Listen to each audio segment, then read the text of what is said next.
ہوتی وہاں جسم بہت قیمتی ہوتے ہیں۔ جس معاشرے میں انسانوں کی کوئی قیمت نہیں ہوتی وہاں عزت کی بولی سب سے اونچی لگتی ہے۔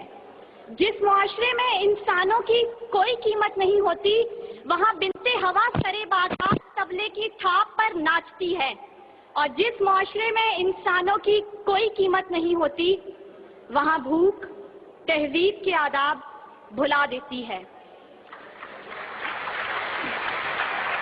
یہاں ہوس کے پجاری سیاہ راتوں میں سفید جسموں کا جیون سیاہ کرتے ہیں، یہاں پہ ناچتے پیروں کی تھاپ بکتی ہے، یہاں پہ جاگتی آنکھوں کے خواب بکتے ہیں، یہاں پہ پھول سے ہونٹوں کی پیاس بکتی ہے، یہاں پہ جسم ہے بکتے شباب بکتے۔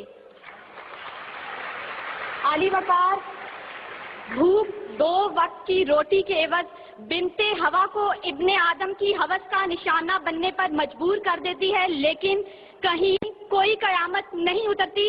14 سالہ بیرا اپنی عصمت لٹانے کے بعد جان سے بھی ہاتھ دھو بیٹھتی ہے، لیکن کہیں کوئی قیامت نہیں اترتی۔ تھر کی جلتی ریت پر ننگے پاؤں چلنے والی قوم کا صدر اسلام آباد کی سڑکوں پر مرسیڈیز میں سفر کرتا ہے، لیکن کہیں کوئی قیامت نہیں اترتی۔ بلوچستان کی خشک سالی پر ایئر کنڈیشن کمروں میں منرل واٹر پی پی کر غور کیا جاتا ہے، لیکن کہیں کوئی قیامت نہیں اترتی۔ یہ شاہراہیں اسی واسطے بنی تھیں کیا کہ ان پر دیس کی جنتا سسک کر مرے؟ زمینیں کیا اسی کارن اناج اگلا تھا کہ نسل آدم و حوا بلک بلک کر مرے؟ ملے اسی لیے ریشم کے ڈھیر بنتی ہیں کہ دختران وطن تار تار کو ترسے، چمن کو اسی لیے مالی نے خون سے سینچا تھا کہ اس کی اپنی نگاہیں بہار کو ترسیں۔ عالی وقار یہ ہے اسلامی جمہوریہ پاکستان، جہاں ہر کوئی اپنی دھن میں مگن ہے، سر کھجانے کی فرصت نہیں، دائیں بائیں کی فکر نہیں، ہر شخص بھوکا ہے۔ کوئی اقتدار کا طالب ہے تو کوئی شہرت کا بھوکا، کوئی دولت کا پرستار ہے تو کوئی پیٹ کا بھوکا، کوئی بھنگ کے ایک پیالے کے عوض اپنا سب کچھ نچھاور کرنے پر آمادہ تو کوئی طاقت کا بھوکا۔ کہت الرجال بڑھتا چلا جا رہا ہے، تہذیب و تمدن کے پیمانے ٹوٹ پھوٹ کا شکار ہو کر وقت کی ناقدری کا گلہ کر رہے ہیں، ہم زوال کی آخری حدوں کے بھی آخر پر پہنچ چکے ہیں، انصاف مہیا کرنے والے ادارے سسک کر دم توڑ رہے ہیں، ہر طرف سے ایک ہی پکار سنائی دیتی ہے، بھوک تہذیب کے آداب بھلا دیتی ہے۔ عالی وقار سنیے، اگر آپ سن سکتے ہیں کہ جب بوڑھے پروفیسر کو 6 ماہ تک پینشن نہ ملی تو اپنی کن پٹی پر پستول رکھ کر بولا تھا میرا پاکستان ہے یہ تیرا پاکستان ہے۔ سنیے، اگر آپ سن سکتے ہیں جب تسنیم سولنگی بھوکے کتوں کا نوالہ تر بنی تو بولی پڑے ہیں گم کٹہرے عدالتیں چپ ہیں۔ سنیے، اگر آپ سن سکتے ہیں جب مزدور شام کو خالی ہاتھ گھر لوٹا تو اپنے بچوں سے نظریں چراتے ہوئے بولا ہے تلخ بہت بندہ مزدور کے اوقات۔ سنیے، اگر آپ سن سکتے ہیں کہ وزیر اعظم کی کھلی کچہری میں خود سوزی کرنے والا شخص بولا تھا میں بھی پاکستان ہوں تو بھی پاکستان ہے۔ سنیے، اگر آپ سن سکتے ہیں جب جاگیردار کے رستاگیر غریب ہاری کی بیٹی کو اٹھا کر لے کے گئے تھے تو وہ بولا تھا آواز دو انصاف کو، انصاف کہاں ہے۔ سنیے، اگر آپ سن سکتے ہیں کہ ڈما ڈولا کے بے گور اور کفن لاشیں چلا چلا کر کہہ رہے ہیں نوید دو انسان کو کہ انسان مر گیا۔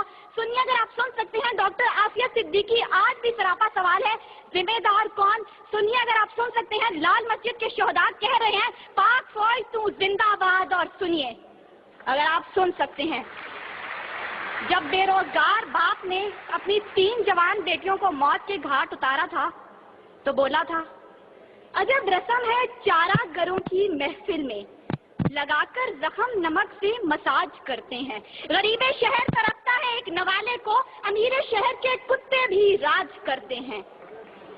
عالی وقار بھوک تہذیب کے آداب بھلا دیتی ہے۔ غربت سے مجبور لوگ اپنے بچے بھون کر کھا جاتے ہیں، اپنے گردے اور آنکھیں بیچ ڈالتے ہیں، اپنی 8 سالہ بچیاں دلالوں کے حوالے کر دیتے ہیں، اپنے خاندان کے ساتھ آگ میں کود جاتے ہیں، دریاؤں سمندروں میں چھلانگیں لگا دیتے ہیں، پنکھوں کے ساتھ لٹک جاتے ہیں، ٹرین کی پٹری کے آگے لیٹ جاتے ہیں۔ غربت، ظلم اور مہنگائی سے مجبور لوگ اپنے معصوم بچوں کے گلے کاٹ دیتے ہیں۔ عالی وقار صدارت، وزارت اور عمارت کے بھوکے تہذیبی اقدار کو پامال کر دیتے ہیں. کبھی تو چند کھوٹے سکوں کے بس قوم کی بیٹیوں کو بیچ ڈالتے ہیں، تو کبھی مساجد کا تقدس پامال کرتے ہوئے انہیں لہو رنگ کرتے ہیں، اور کبھی اپنی ہی عوام سے کہتے ہیں میں تمہیں وہاں سے نشانہ بناؤں گا کہ تمہیں پتہ بھی نہیں چلے گا. جب لوگ یہ کہتے ہیں خدا دیکھ رہا ہے، میں سوچنے لگتا ہوں کیا دیکھ رہا ہے. علی وقار، اس سے پہلے کہ بھوک اس ملک کو کھا جائے، اس سے پہلے کہ لہجے بے آواز ہو جائیں، سر سنگیت سب بے ساز ہو جائے، ملت اسلامیہ کی یہ بیٹی، ملک و قوم کی بیٹی اور آپ کی بیٹی آپ سے استدعا کرتی ہے خدارا اس بوڑھے باپ کا سہارا بن جائیے جس کے بیٹے نے خود سوزی کی. خدارا اس عورت کے آنسو پوئیں ڈالیے جس کی بیٹی جاگیردار کی ہوس کا نشانہ بنی. اور خدارا ان معصوم بچوں کے سر پر دستے شفقت رکھیے جن کا باپ پولیس مقابلے میں مارا گیا. ان اشعار کے ساتھ ہی موضوع زیر بحث سمیٹتی ہوں. ستم ظریفی وقت نے کلیوں کی نزاکت کو، دلوں کی محبت کو اس طرح سے مسئلہ ہے، اس طرح سے کچلا ہے کہ زندگی اذیت ہے اور سانس کی بھی قیمت ہے. کس کا ہاتھ ہے جو خون سے رنگا نہیں، کس کا گریباں ہے جو گرفت سے بچا نہیں. صدائے موت آتی ہے شہر بھر کی گلیوں سے، خون کی بو آتی ہے پھولوں اور کلیوں سے. شکریہ.